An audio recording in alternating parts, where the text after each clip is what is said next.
Welcome, my dear students. We are going to start with the second topic of history, Standard 9th, Event after 1960. My dear students, in this lesson, we are going to learn about various prime ministers, starting from our first prime minister, Shri Pandit Jawaharlal Nehru, followed by Shri Lal Bahadur Shastri, Srimati Indira Gandhi, then Mr. Rajiv Gandhi, then we have got Shri Atal Bihari Vajpayee. So there are few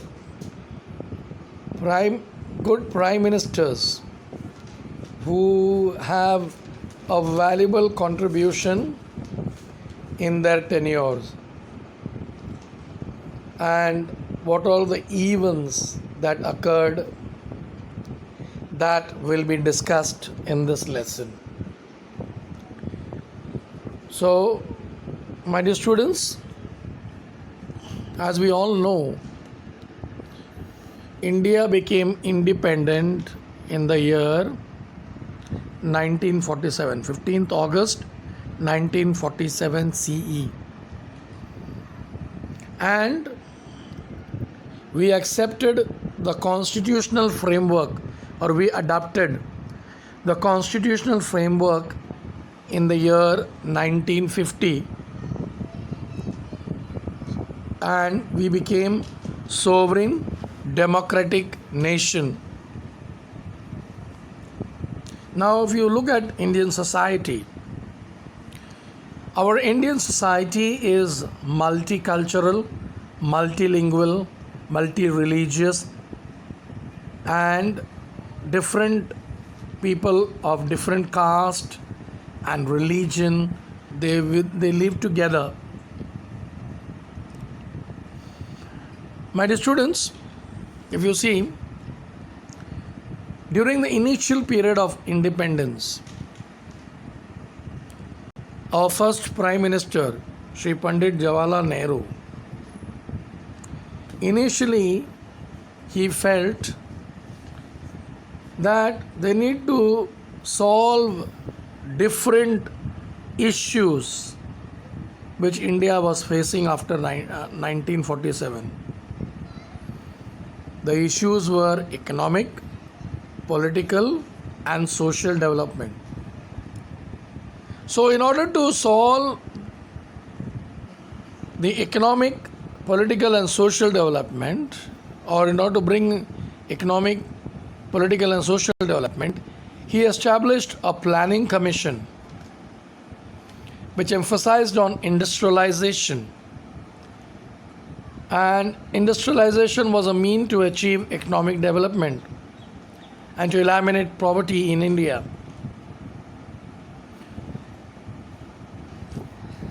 One more step which was taken by our Prime Minister: successful conduct of election and faith in democratic tradition. As we all know, our country believes in democracy, and so in order to succeed in democracy, or in order to bring a successful process in democracy, what he did, he started conducting free and fair elections. Now, with this free and fair election, what has happened? There was faith in democratic tradition, which has made possible for us to achieve political stability.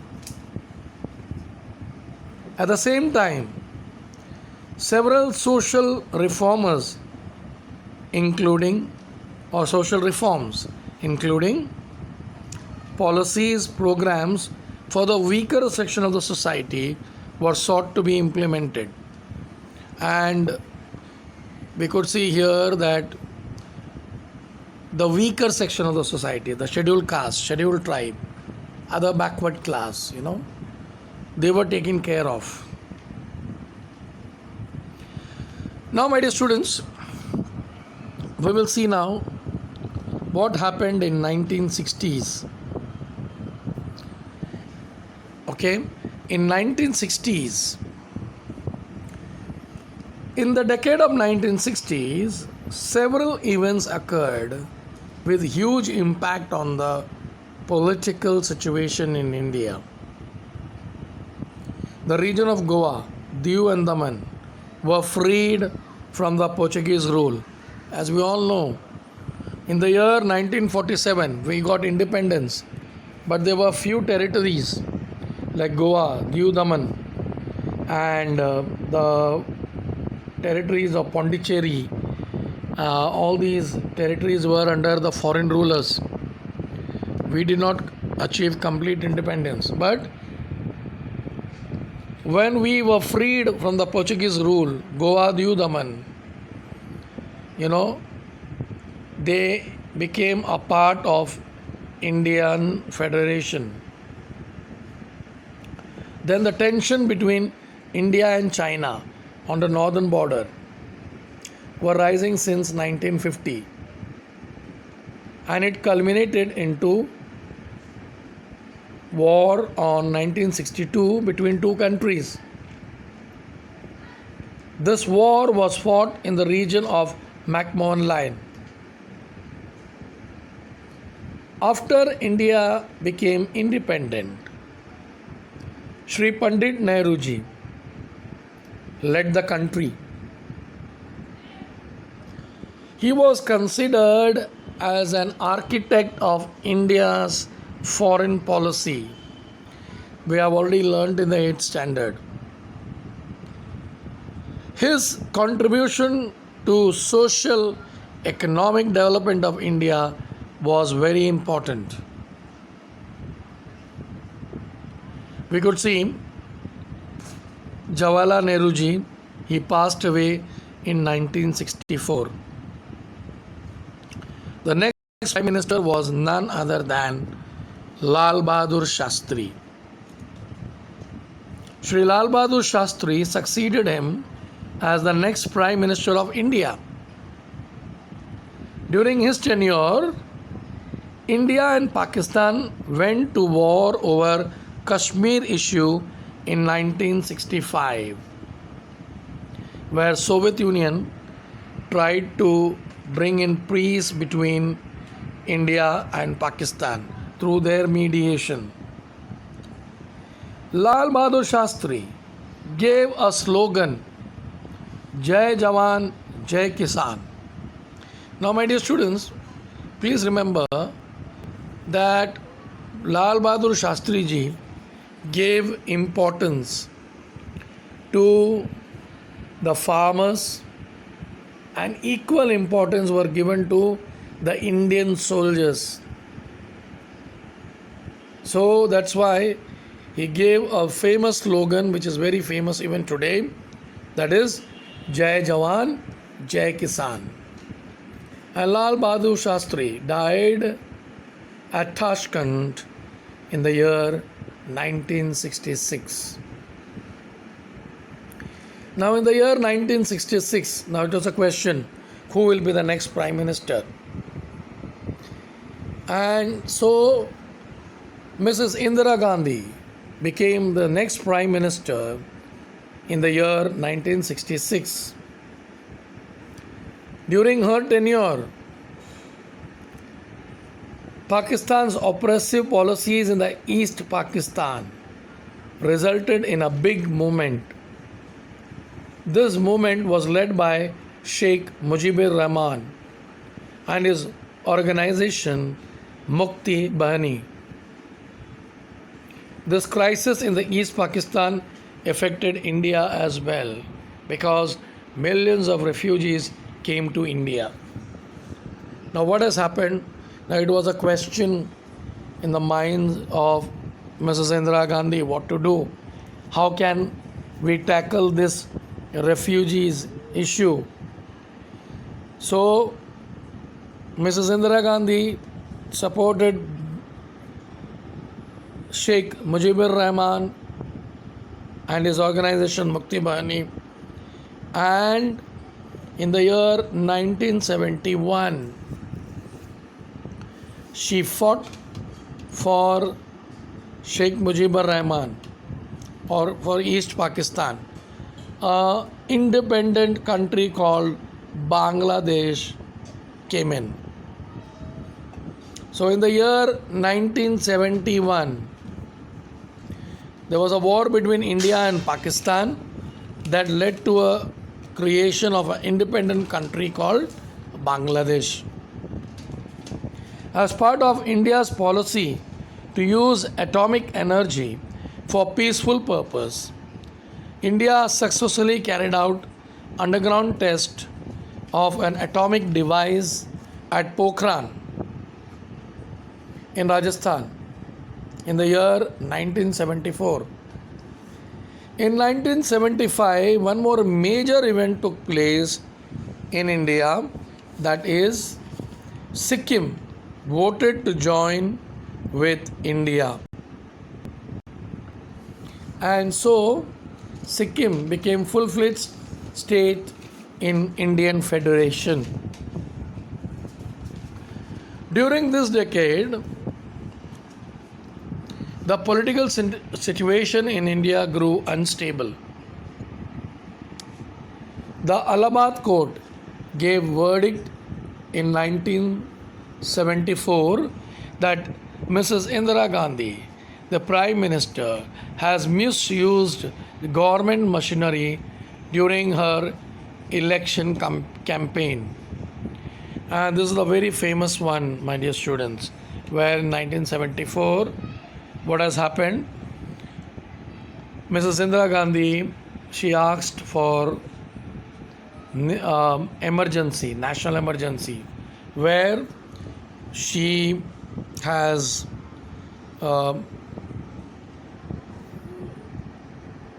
put all her political oppositions, or all his people who are politically opposing her, they were put behind the bars.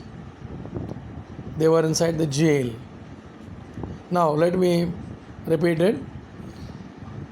The Allahabad court gave verdict in 1974 that Indira Gandhi, the Prime Minister, has misused the government machinery during her election campaign. It led to a nationwide strike protest. During this period, situations became more complicated due to the movement led by Jai Prakash Narayan. The situation of law and order in the country worsened, and the government declared the state of national emergency on the basis of constitutional provisions relating to emergency. During this turbulent period, fundamental rights of Indian citizens were suspended. During this emergency, the Indian administration became disciplined, but the human rights were restricted. This period of national emergency lasted from 1975 to 1977, after general election was conducted. Now, what was the result of it? My dear students, after 1977, when the general election was conducted, Congress party did not come to power. Then which party came into power? The Congress-led party by Mrs. Indira Gandhi was roundly defeated by a newly formed party which was led by Sri Morarji Desai. He became the next Prime Minister. Under his leadership, Janata Party government could not last long because there were internal differences within them. They were fighting against each other. So his government could not last long due to internal difference. Then the next person who succeeded him was Charan Singh. Charan Singh succeeded him, but even his government was also short-lived. Then election was conducted once again in 1980, and Congress party under the leadership of Mrs. Indira Gandhi came back to power. Now we will see what happened in 1980s. Now my dear students, in 1980s, during the decade of Indian political system faced new challenges. The Sikhs in Punjab demanded an independent state of Khalistan, and they began a movement which went on to become violent and destructive. And the worst part was Pakistan was lending a support for this movement. The Indian army went into Golden Temple at Amritsar, a holy shrine of the Sikh, in 1984 to evict the terrorists who alleged taking shelter there. Now, what was the result of this? The result was very simple. All the terrorists were thrown out of Golden Temple. But what has happened? One of the Sikh bodyguard of Mrs. Indira Gandhi, personal security, assassinated her. Now, when the reason was asked why he assassinated Mrs. Indira Gandhi, the answer given by him was, Mrs. Indira Gandhi has insulted his religion by allowing the army personnel to get into Golden Temple, which is very holy. Now, United Liberation Front of Assam, ULFA, carried a major movement in northeast India. Right after Indira Gandhi's assassination in 1984, Congress got majority in the next election, and Mr. Rajiv Gandhi became the Prime Minister. He tried to make several reforms in the field of Indian economy and that of science and technology. He took the lead in solving the issues of Tamil majority in Sri Lanka. He promoted the idea of united Sri Lanka with internal autonomy to the Tamil community. But his effort in this regard proved to be vain. He faced a lot of criticism. Yes, my dear students, when he tried to solve the problems in Sri Lanka, he faced a lot of criticism. He also faced the charge of corruption that took place during defense equipment deal, especially the purchase of long range cannons from the foreign company called Bofors. Political corruption became a crucial issue in the general election that followed, and the Congress party was defeated. Several political parties formed a coalition called Janata Dal, and Vishwanath Pratap Singh became the Prime Minister of India. Now, Vishwanath Pratap Singh, or VP Singh, he wanted to come into power, so he brought policies providing reservations for other backward class, OBC. That was a major decision taken by him. He also continued as a Prime Minister due to internal difference in the party. In 1990, Chandrasekhar became the next Prime Minister of India. Even his government, because of internal differences, Even his government was short lived. And in 1991, during the election campaign, the terrorist organization in Sri Lanka, Liberation Tiger of Tamil Eelam, LTTE, assassinated Rajiv Gandhi. Towards the end of the decade of 1980s, there was unrest in Jammu and Kashmir. The terrorist activists, they forced the Kashmir Pandits to leave the valley. This problem grew serious day by day, and today it has taken a form of terrorism. That's all in my first video. I'll come out with a second video and we will see